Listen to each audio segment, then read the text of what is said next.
철수의 고용 삼국지.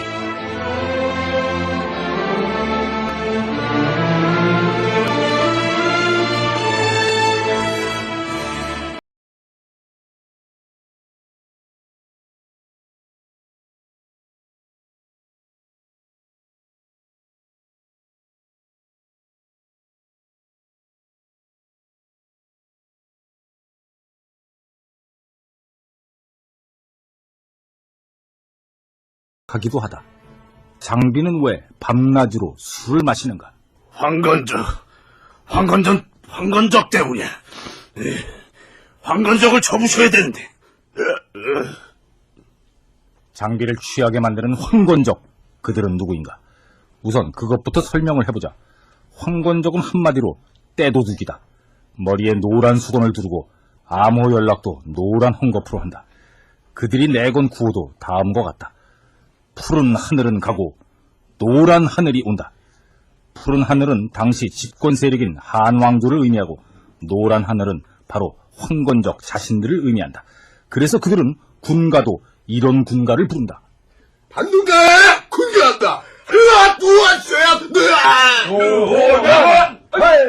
사셔의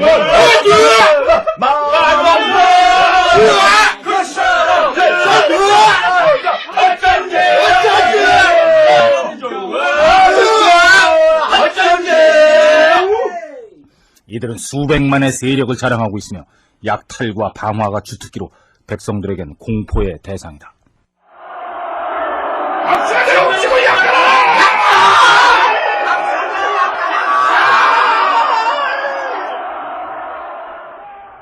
그렇다면 어째서 나라 안에 이런 떼도둑들이 설쳐되는가?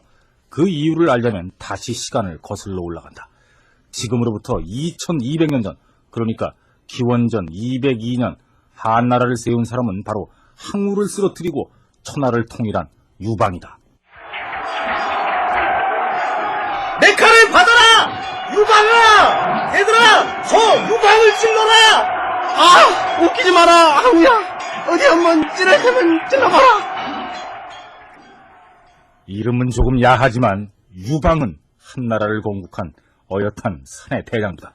하지만 유방이 세운 한나라는 200년 뒤 망하게 되고 그 후 유방의 후예 유수가 다시 후한을 건국하지만 지금의 천자인 영제 때에 와서 다시 몰락한다. 중국이라는 거대한 땅을 다스리기에는 영제가 약간 모자란 황제였던 것이다. 이름은 영제였지만 하는 짓은 영구였다. 백성들아, 안녕하세요. 띠리리띠. 어쨌든 모자란 황제 영제는 결국 자신의 아랫사람들에게 권력을 빼앗겨버렸다. 그런데 그 아랫사람들이란 게 누군가? 어이없게도 환관들이다. 환관이란 우리로 치면 내시를 말한다. 바로 번식 능력이 없는 남자들인 것이다. 그렇지만 영제는 이들에 대한 신임이 대단해서 심지어 장양이란 환관에겐 아버지라고 불렀다고 한다. 아버지 식사하셨어요? 예, 전하. 그 중에서도 가장 강력한 권력을 휘두른 10명의 환관을 가리켜 십상시라고 부른다. 바야흐로 중국 대륙은 이들 10명의 환관들에게 깔려버린 것이다. 야구르면 너희들도 내시하렴.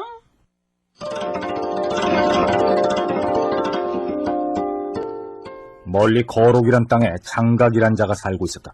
장각은 과거 시험에 큰 뜻을 품고 무려 7년을 공부했는데 태정, 태세, 문단세, 예성, 연중, 인명선, A 플러스 B의 제곱은 A 제곱 플러스 2AB 플러스 B의 제곱, 고구려 세운 동명왕, 백제, 온조왕, 그러나 노력도 소용없이 똑 떨어지고 만다.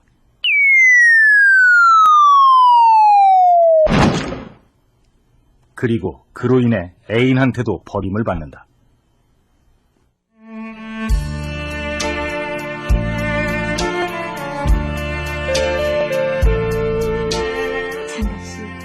이제 더 이상은 못 기다리겠어요. 벌써 7년째예요. 실수를 했다고요. 자기, 왜 이러는 거야? 합격만 하면 자기는 팔짝 피는 거야. 이제 지쳤어요. 장갑씨 행복하세요. 살아있더나 가만 빠바바리바빠빠. 충격을 받은 장각은 결국 고시를 포기하고 산에 올라가 약초를 캐며 연명하는데 그러던 어느 날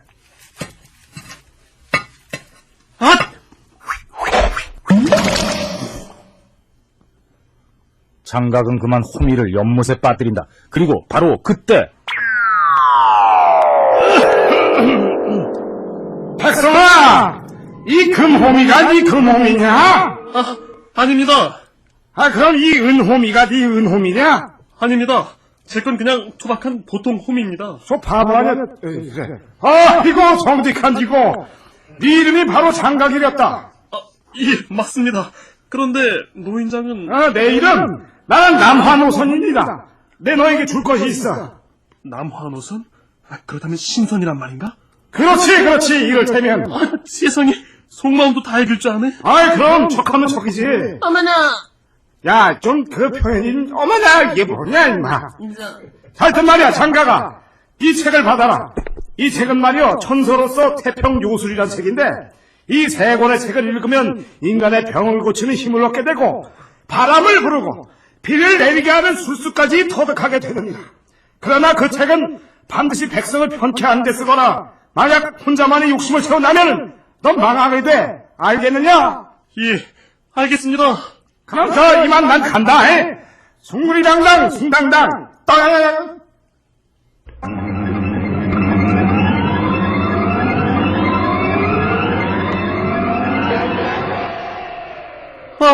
신의 계시를 받았다. 천사를 얻었다. 만세! 그날부터 장각은 밤을 낮삼아 책을 읽어나간다. 전염병이 돌 때는 쑥과 진흙으로 백신을 만드니라. 이러니라 저러니라 이러니라 저러니라 니라니라 지길럽지지야. 원래 머리가 좋은 장각인지라 1년이 못돼 모든 요술법을 터득하고 스스로 태평도인이란 이름을 지어가졌다. 하지만 그때쯤 하늘나라에서는 말다툼이 벌어지고 있었다. 남화노선, 당신 실수한 거요. 사람을 잘못 골랐어요. 아닙니다. 두고 보십시오. 장각은 많은 사람들을 구할 것입니다. 아닙니다. 아니에요. 장각은 소인배에 지나지 않소. 하지만은 그 앞으로 1년 뒤에 지상에는 전염병이 돌게 돼 있어요. 나는 불쌍한 백성들을 위해서 장각에게 장각 그놈한테 책을 준 겁니다. 예. 책을 준 것은 잘한 일이요. 하지만 이왕 줄 거라면은 저 아이한테 줬어야지요. 저 아이라니요? 저기 닭현 누상촌에 살고 있는 바로 저 아이 말입니다. 글쎄 저 아이가 누굽니까? 이름은 유비, 자는 현덕이라 하는 아이입니다. 한나라 경제각하의 원손으로 몰락한 왕손이지요. 성정이 바르고 마음씨가 착한 것이 그야말로 사람다운 애입니다. 저런 애를 놔두고 어째서 장각 같은 아이한테 책을 줬단 말이오.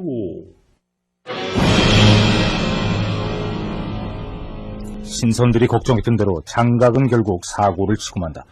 처음에는 장각도 나름대로 순수했었다. 전국을 돌며 가난하고 병든 백성들을 무료로 치료해줬다.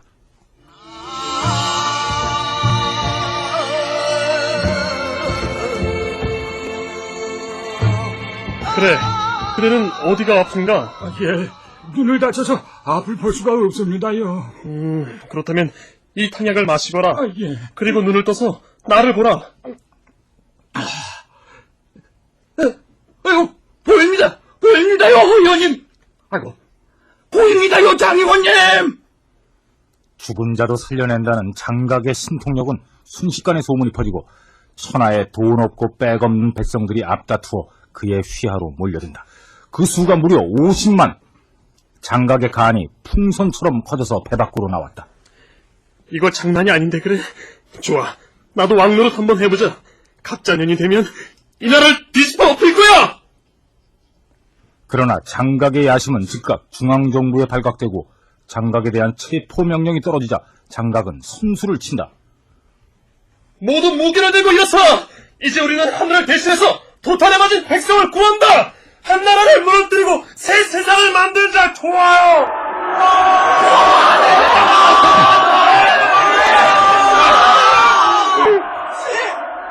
대장! 복장은 어떻게 해요? 머리에 노란 띠를 동여매고 어깨에는 노란 홍겁을 X자로 둘러매라. 우리의 상징은 노란색이다. 노란색! 자, 다같이 군자 시작! 그렇지!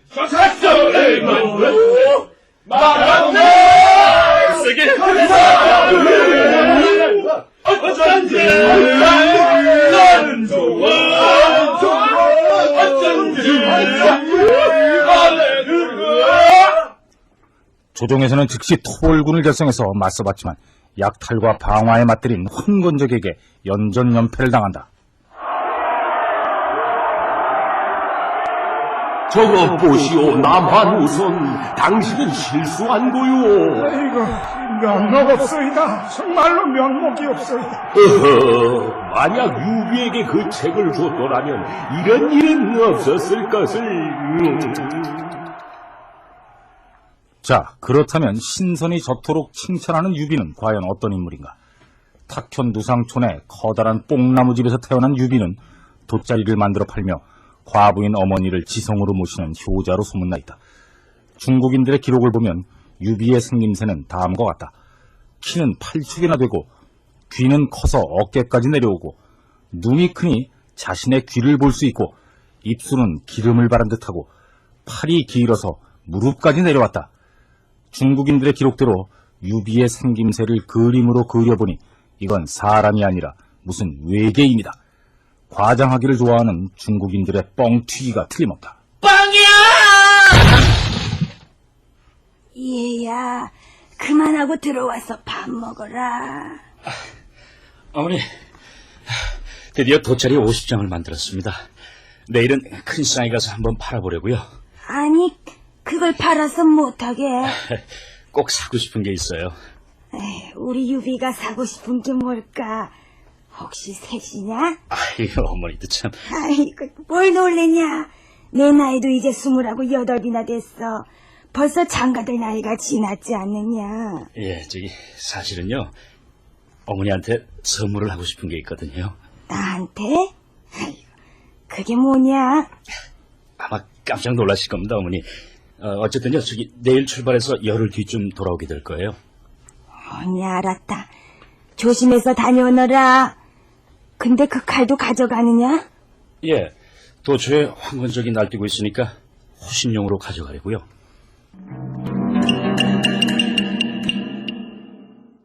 이렇게 장사를 떠난 유비는 그날로 임자를 만나 돗자리 50장을 제가닥 팔아버린다.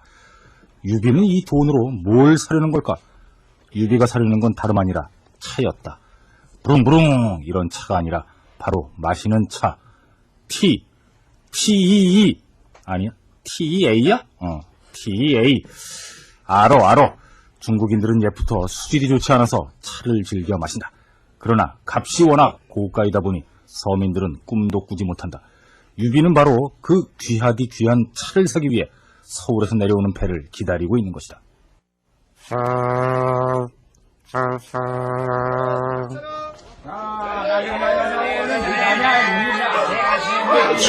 혹시 차가 있을까요? 자네가 그런 귀한 물건을 왜 찾노? 차를 사고 싶어서요. 여기 돈도 있습니다. 제가 황금으로 준비를 했거든요. 어디 봐, 돈이 좀 부족한데. 제발 부탁드립니다. 어머니께 꼭 차를 선물하고 싶어서 그래요. 조금 부족하긴 하지만 자네 효심을 봐서 손해보는 셈치고 하나 주겠어. 이런 게 어디 있겠나. 감사합니다. 정말 감사합니다. 예. 드디어 차를 구입하는 데 성공한 우리의 유비. 그러나 이를 지켜보는 검은 눈들이 있었는데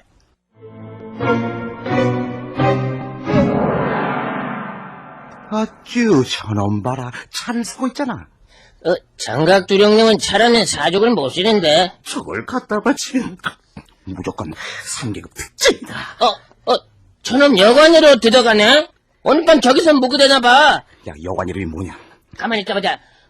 먹는. 야, 마 빨리 해. 마 애들한테 알려갖고 먹는 장. 오늘 밤 저기부터 치다니. 알았대요.